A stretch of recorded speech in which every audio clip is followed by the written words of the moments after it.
स्याही नहीं सूखती है पुराने अखबार की कि खबर आ जाती है एक और बलात्कार की.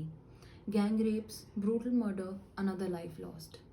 The usual knee-jerk reactions, protests, demonstrations, rallies, all demanding the accused to be hanged. Yes, the accused deserves punishment. Yes, the accused deserves death. But what about the victim? Can she be brought back? Can the harm caused be undone? Can the crime be forgotten? No, the rot is caused at a much deeper level. Victim blaming and slut shaming are very common in cases of assaults and rapes. Our society tends to blame the victim for what happened. In a recent case in Telangana, the state's home minister said that the victim should have informed the police.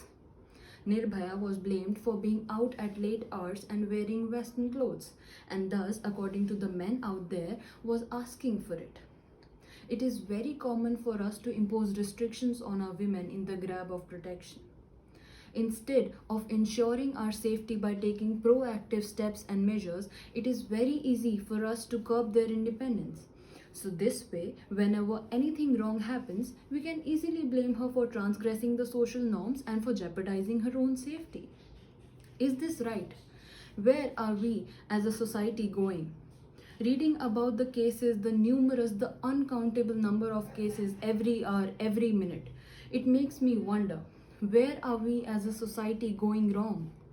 Human beings are social beings. They are not violent animals. They are not violent by nature.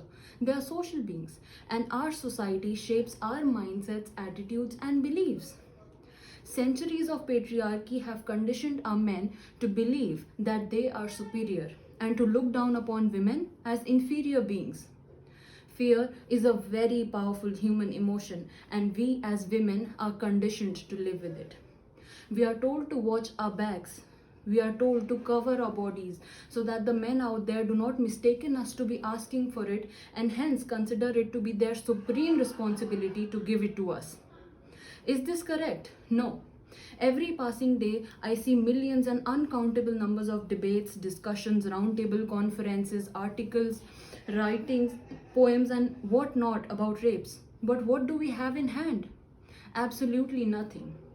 What now needs to be done is to take a peek into the mentality, the rotten mentality, the rotten set of assumptions that believes that the victim is at fault. You all might be wondering if a particular mindset, a word that sounds so small, could force a person to do something so huge and so dreadful. The answer is yes. Do mindsets lead to rape? Yes. The mindset that says कि western कपड़े पहनने से rape हो जाता है.